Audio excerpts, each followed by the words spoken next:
Can Shravana be meditation? And the reason I asked that question is that since I started coming to Satsang over 2 years ago, I've read dozens of books, all of your recommended list, and a lot more besides around Ramana's teachings. But I keep gravitating back to two books that I have beside me where I do practice self-inquiry.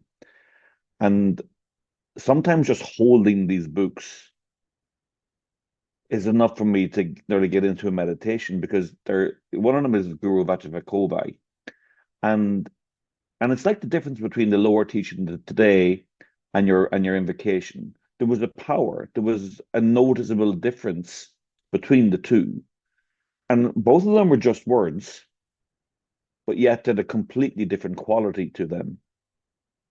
So when I read a verse out of one of these books, the other one is the Seven Steps, and so I read these two books, and it's more than just the words. It's where the words bring me, and it's not like I'm intellectually absorbing the content of them. It's the essence of the words.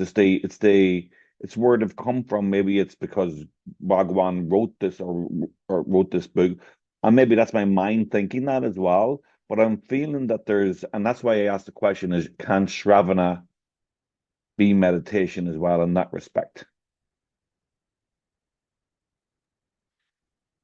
Thank you, Ken. Thank you for this wonderful question and wonderful sharing. Thank you. So, see, the way Tom's mind works, let me answer the question. What you're saying is yes. The answer is yes. But you have to see how Tom's mind works, you see, because Tom's got a logical, literal type of mind. So Tom would say no. Why? Because Shravana, what's happening for you is Shravana is leading to Nididhyasana. The power of the words turns the minds inwards, right? So can Shravana be meditation? Tom's sort of logical, you know, the way he's classified the words in his brain, right? He would say, no, Shravana cannot be Nididhyasana.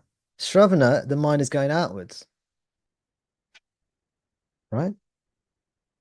But can Shravana immediately, in the way you describe, very beautifully and very movingly, when I listen to you, I'm moved by what you say. I'm moved by the fact that you are moved by what I said before. It's very touching for me to hear this. You say when you pick up the book, sometimes it's enough. This is very moving for me. Can I just say, Tom, I'd recommend this to anybody because this has had a powerful impact for me in my daily practice. Guru Vajrakova, I hold it to my heart each morning and nothing else. And it brings me into a state of meditation. It's a beautiful thing. It's a powerful book. And it's so much more than the words that are in it. Yes, exactly. All this stuff works, definitely. Mm. And you don't need me to tell you that because it's your own experience. What if I said to you, no, Ken, that doesn't work? I mean, you know that's wrong. Mm. Yeah. But again, just to intellectualize it, you see, there's a physical act. Maybe it's holding the book to your heart.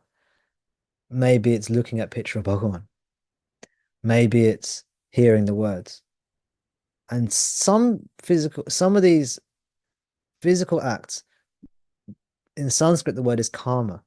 These karmas, actions, something to do with objects. These actions, some of these actions have a peculiar quality. They have the power to turn our mind inwards. Most karmas keep the mind outward facing. Some have a peculiar quality. They turn the mind inwards. This is the power of the guru. This is the power of the teaching. This is why having a guru traditionally is so important. Without the guru, without grace of the guru, the mind won't go inwards. It's the grace. This is why I say all blessings come from Bhagavan. With Bhagavan's grace, our mind gets turned inwards.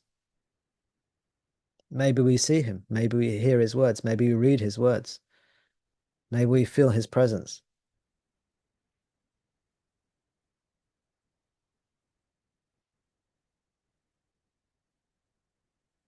Whatever it is for you, whatever your teacher is, your teaching is, if it turns your mind inwards, this is good.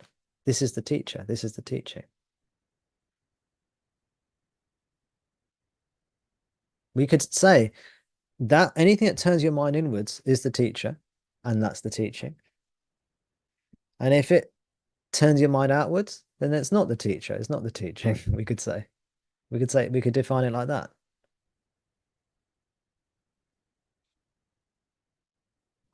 If something encourages you to go outwards more, then we can say that's not the teaching. And if something encourages you to go inwards, doesn't matter what it is.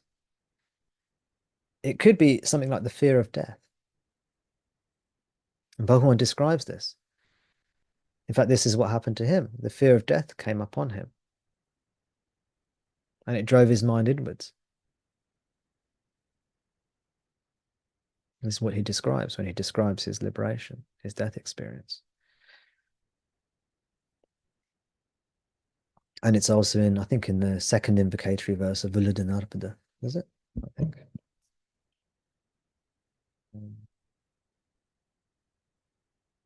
One day I'll know all these texts better, but I probably won't. Oh, yes. Verse 2, invocatory verse.